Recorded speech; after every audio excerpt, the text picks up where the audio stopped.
നമസ്കാരം, സിറ്റി ന്യൂസിലേക്ക് സ്വാഗതം. ബാങ്ക് ദേശസാൽക്കരണ ദിനമായ ജൂലൈ 19 സംസ്ഥാന വ്യാപകമായി അവകാശ ദിനമായി ആചരിക്കുമെന്ന് joint forum of bank retirees ജില്ലാ ഭാരവാഹികൾ പ്രസ് ക്ലബിൽ അറിയിച്ചു. അവകാശ ദിനാചരണത്തിന്റെ ഭാഗമായി 19 വെള്ളിയാഴ്ച രാവിലെ 10 സ്റ്റേഡിയം കോർണറിൽ നടത്തുന്ന ധർണ ഡോക്ടർ ശിവദാസൻ MP ഉദ്ഘാടനം ചെയ്യും. പൊതുമേഖലാ ബാങ്കുകളുടെ സ്വകാര്യവൽക്കരണ നീക്കം ഉപേക്ഷിക്കുക, പെൻഷൻ പരിഷ്കരണം നടപ്പിലാക്കുക, സ്പെഷ്യൽ അലവൻസ് അടിസ്ഥാന ശമ്പളത്തിന്റെ ഭാഗമായി പരിഗണിച്ച് റിട്ടയർമെന്റ് ആനുകൂല്യങ്ങൾ നൽകുക, ആരോഗ്യ ഇൻഷുറൻസ് പ്രീമിയം ബാങ്കുകൾ വഹിക്കുക, വിരമിച്ചവരുടെ പ്രശ്നങ്ങൾ അവരുടേത് സംഘടനകളുമായി ചർച്ച ചെയ്ത് പരിഹരിക്കാനുള്ള സംവിധാനം ഉണ്ടാക്കുക എന്നീ ആവശ്യങ്ങൾ ഉന്നയിച്ചാണ് ധർണ നടത്തുന്നത്.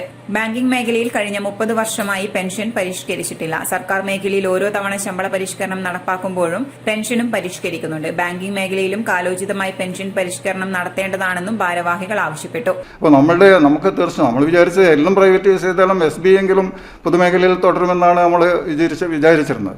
അപ്പോൾ ആ സ്ഥിതിയിൽ നിന്നും ചിലപ്പോൾ മാറിയേക്കാമെന്നുള്ള ഒരു സൂചനയാണ് അവരുടെ ഈ ഇന്റർവ്യൂ നൽകിയിട്ടുള്ളത്.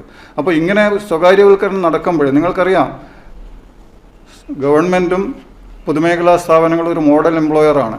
അപ്പോൾ ആ മോഡൽ എംപ്ലോയർസ് ഇല്ലെങ്കിൽ നമ്മുടെ അഭ്യസ്തവിദ്യരായിട്ടുള്ള ചെറുപ്പക്കാരെ അത് ബാധിക്കുകയാണ്. അവർക്ക് എവിടെയാണ് എംപ്ലോയ്മെൻറ്റ് ഓപ്പർച്യൂണിറ്റി? അവർ സ്വകാര്യ മേഖലയിൽ അപ്രന്റീസായിട്ട് ജോയിൻ ചെയ്യേണ്ടി വരും. അവരെ ചൂഷണം ചെയ്യുകയാണ്. നിങ്ങൾക്കറിയാം, ഇപ്പോഴേ ഈ ന്യൂ ജനറേഷൻ ബാങ്കുകളിൽ അപ്രന്റീസായിട്ട് അവർ സെലക്ട് ചെയ്ത് 4-5 കൊല്ലം അവരെ ബിസിനസ് ഡെവലപ്മെൻറ്റ് മാനേജർ, നല്ല പദവിയൊക്കെ ആയിരിക്കും, പക്ഷേങ്കിൽ കാര്യമായിട്ടുള്ളൊരു വേതനം കൊടുക്കാതെ 4-5 കൊല്ലം കഷ്ടപ്പെടുത്തിയതിന് ശേഷമാണ് എന്തെങ്കിലും ഒരു പോസ്റ്റിൽ അവർ അപ്പോയിൻറ്റ് ചെയ്യുന്നത്.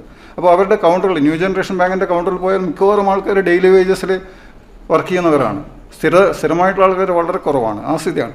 അപ്പോൾ ഗവൺമെൻറ് ഇങ്ങനെ ഇതിൽ നിന്ന് പുറകോട്ട് പോകുമ്പോൾ ഒരു മോഡൽ എംപ്ലോയർ ഇല്ലാത്തത് കൊണ്ട് സ്വകാര്യ മേഖലക്ക് ഇത്തരം തൊഴിൽ മേഖലയിൽ വളരെയധികം കടന്നു കയറുവാനും നമ്മുടെ ആൾക്കാരുടെ, ചെറുപ്പക്കാരുടെ തൊഴിൽ സാധ്യതകൾ അല്ലെങ്കിൽ അവരുടെ വരുമാനത്തിൽ വളരെയധികം നിർണായകമായിട്ടുള്ള ഇടിവ് കൊണ്ടുവരുവാനുമുള്ള ഒരു പ്രവണതയാണ് അതുകൊണ്ടുണ്ടാകുന്നത്.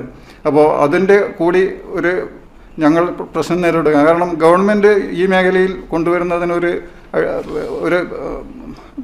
ഞങ്ങളെയും കൂടി അത് ബാധിക്കുന്നുണ്ട്. വാർത്താ സമ്മേളനത്തിൽ AIBPARC ജില്ലാ secretary P. Pavithran, SBI PAK ജില്ലാ secretary NV Babu, AKBRF MN Anilkumar, K. Prakashan, Jose Marcelin, Suresh Babu VC തുടങ്ങിയവർ പങ്കെടുത്തു.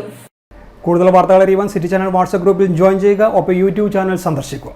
വാർത്തകൾ ഇവിടെ അവസാനിക്കുന്നില്ല. മറ്റൊരു വാർത്തയുമായി വീണ്ടും കാണാം. നമസ്കാരം.